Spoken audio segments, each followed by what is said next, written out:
opportunity to come up and say a few words about Colin, our friend and colleague.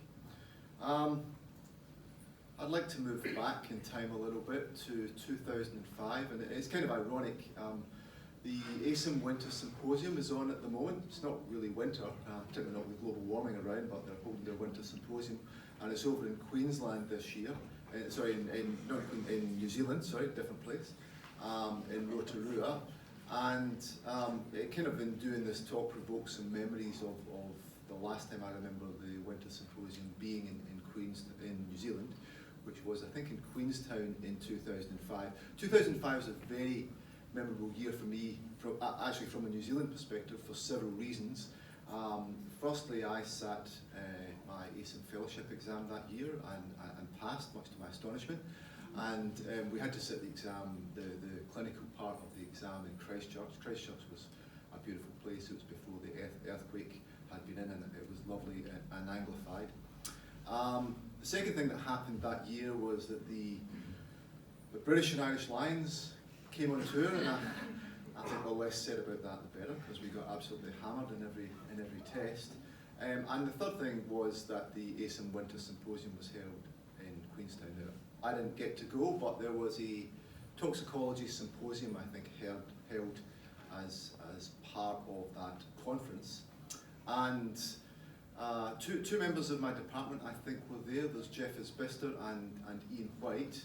And I think both of them have laid claim to being approached by a doctor from Queensland. I'm not going to create controversy by suggesting which one I thought it was, but apparently a doctor from Queensland of FASIM had approached them and had said that he wanted that he was from Queensland. His name was Colin, incidentally, and he was an emergency physician, and he was astounded that Queensland didn't have a toxicologist, and he was outraged by this, and he felt that Queensland should have a toxicologist, and I believe at that stage had already set the wheels in motion, had gone up and agitated with various health administrators and whatnot, and said we need to put some resources aside so that we have some kind of expertise in clinical toxicology. But what is more, that he wanted to come to Newcastle because Newcastle had, in his opinion, the best toxicology unit in Australia, and I'd concur with that. And he wanted to get some funding from Queensland to come down and do his tox training, and then ultimately go back to Queensland and provide some toxicology expertise. So we've heard from Kath and from the rest of the speakers in the forum up till now. Clearly he achieved his aims ultimately, but I'm just turning back the clock a little bit to the early days. And of course he wanted to come because we had such a good reputation for clinical toxicology. But we've also got very nice beaches in Newcastle. We've also got a beautiful Hunter Valley wine area. And when they surveyed Lonely Planet readers in 2011 about the top, I think it was the top 10 cities to visit in the world, Newcastle was one of them. And they cited several reasons, and I'm sure the main one will be obvious. We are home to the Southern Hemisphere's largest caves. So, in terms of the roles that Colin actually played when he played a number of roles in Newcastle. So, in particular, he had a clinical role. So, when he came in 2005, he raised the issue of coming to Newcastle, and it took him a couple more years to get that in motion. I think it was around about 2007. So from a personal perspective, I began in start of 2006 as a full-time emergency physician at Calvary Mater, and then later in the course of that year took on some duties in clinical toxicology, and then ultimately got an appointment in toxicology. And then in 2008, I sort of braved myself to go back on the National Poison Centre roster. And this was something that during the consultants meeting we were talking about, people who finish their training and then have a little bit of a gap, and the sort of vulnerabilities and the concerns that come with that, having been away for a time and coming back and being essentially at the top level. So, round about the sort of time when Colin appeared, I hadn't been facing for terribly long, about 18 months, and hadn't really been I'd been acting as a consultant in toxicology for an even shorter period of time. And Colin had been a FASM much longer than me, so he kind of came in, not as Jeff said, as a registrar, he came in more as a clinical fellow. That said, he was commonly referred to as Jeff's registrar. He was never referred to as my registrar, which I was quite happy with, because I had no delusions that he was my trainee in any way whatsoever. But that was often the reputation that he got. So Colin did first call. He saw patients in a sort of registrar fellow trainee role. He did a good job. He established a lot of rapport with the clinical staff with which he interacted. And you know, although it's more than 10 years, I think now, since Colin was there, when he, certainly towards the end, when he was becoming quite ill, I sent an email out to, you know, in case anyone in the department doesn't know, and certainly a couple of the older nursing staff, including somebody who was retired, you know, came back and said they were really sad to hear that news, and they remember Colin personally from the time that he worked in the matter as the Tox Fellow. Colin provided support, and it was probably one of his greatest abilities. He obviously had a lot of talents, but he was a supportive individual. I don't say this publicly, but sometimes if I'm in the pub having a beer, I say, yeah, Newcastle's a little bit of an odd department, because there's Professor White, who's kind of on one spectrum, and then there's Professor Isbister, who's kind of another, and I'm the normal guy in the middle.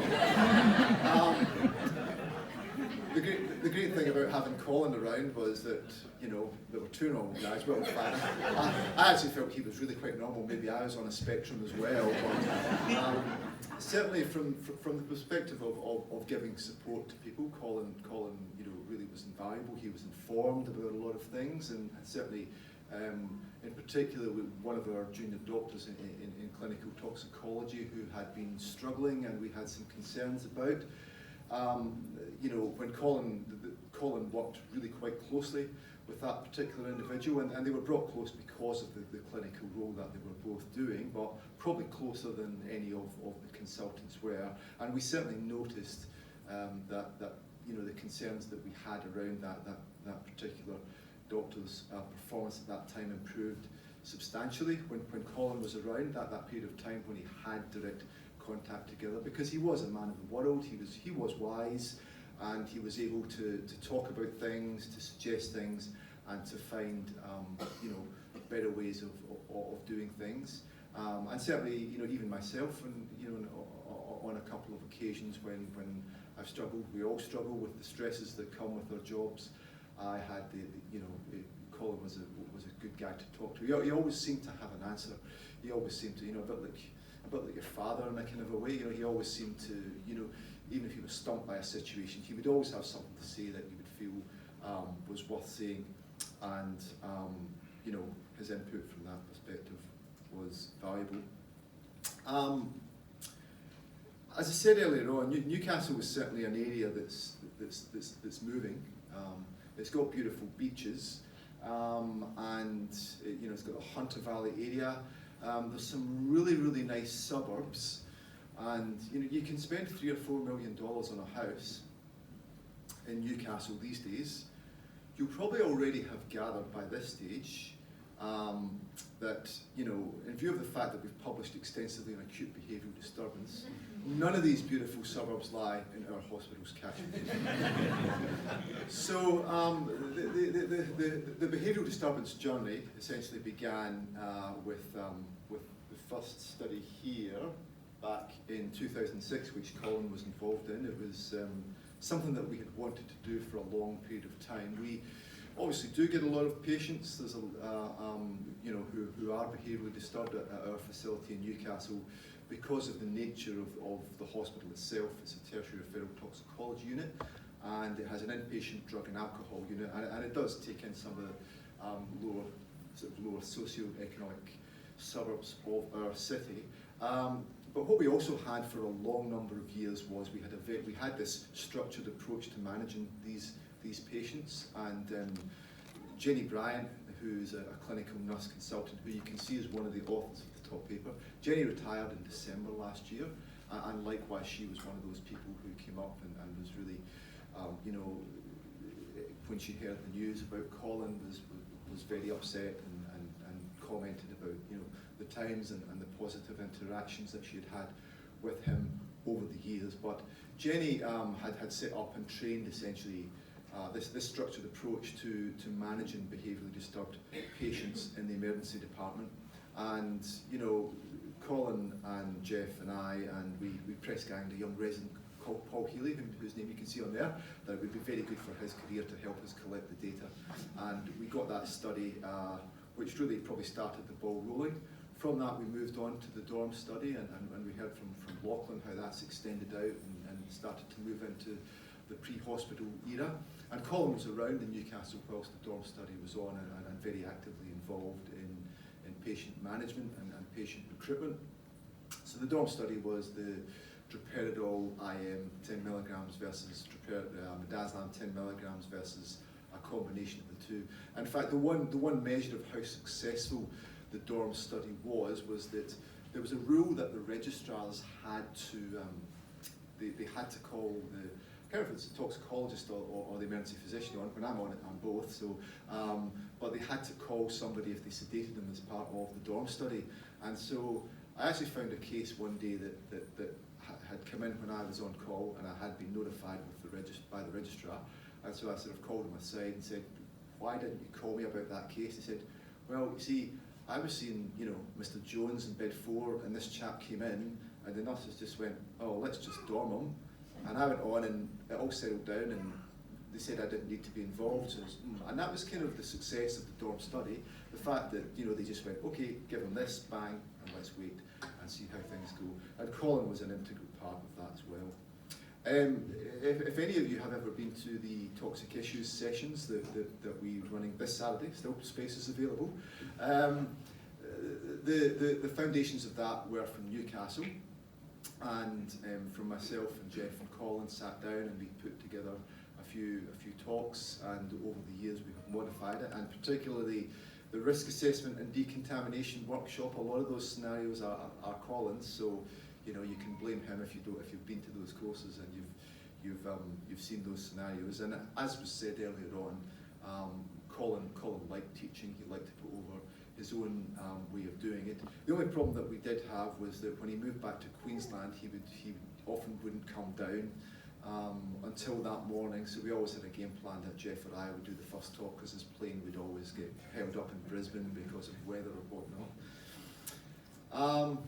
Business trips every now and again. The one thing I struggled to pinpoint, and particularly going back to do this talk, was the facial hair issue, because I remember Colin well when, you know, when he had the clean shaven look that sensible blokes have, like me. You know, when I started to look through the photos, he's got a beard in every single one of them. So I think this was 2013, so, you know, at least at that stage. This was Copenhagen, and this was the European Association of Poison Centres and Clinical Toxicology conference that we all went to, and you know, we had some good times and some good laughs. As I said, Colin went back to Queensland, I think around 2009 or 2010, and then the work, I think, really started to crank up for him. It was kind of only just beginning in a way, but I think we've all heard from what Catherine said. He put an immense amount of work in, and he's achieved a lot, and I think it's a tribute to his legacy that, you know, he's got Kath and he's got Keith and now Ian following in his footsteps, all very motivated and all very keen to take the Queensland service on. And he still came down. We have our clinical meetings once a month on a Thursday afternoon, so Colin would often come down. I think he came down on a Wednesday and went to Jeff's place, and then on a Thursday, if he was still around, we'd quite often go for a couple of beers after the meeting. He was very, very diligent, you know, in the sense that he was almost always at our meetings. There was one time when he didn't appear at the meeting, and I remember remarking a couple of days later to Jeff, "Wasn't that odd that Colin didn't come down?" And he said, "Well, actually, he did come down." And you probably heard that bit earlier on. Colin was a red wine and a champagne drinker, not really a beer drinker. Well, I think Jeff did too good a job of convincing him the night before that he should drink beer. and such were the consequences that he wasn't able to attend our meeting. The second, there was a few distinctive things about Colin, and one that I think, I can't remember if Dawson mentioned it earlier on, was his laugh. He had a very, very distinctive laugh. And one time he came down to Newcastle and he stayed at my place, you know, being the father of 3 daughters who never seemed to cease complaining to me, my wife was working, and we had some food and a glass of wine, and I had a show from a comedian that I liked, and I said, "Hey Colin, you know, let's sit down and watch this." It wasn't a good idea. Within about 10 minutes, my daughter came stomping down the stairs. "Can you tell that guy to stop laughing?" But you know, that was Colin, and that was one of the many distinctive things about Colin. Colin was a friend, he was a colleague, he was a researcher, he was a teacher, he was a clinician, he was a lot of things, and I think the earth is a poorer place for his passing, but we miss him and we remember him fondly.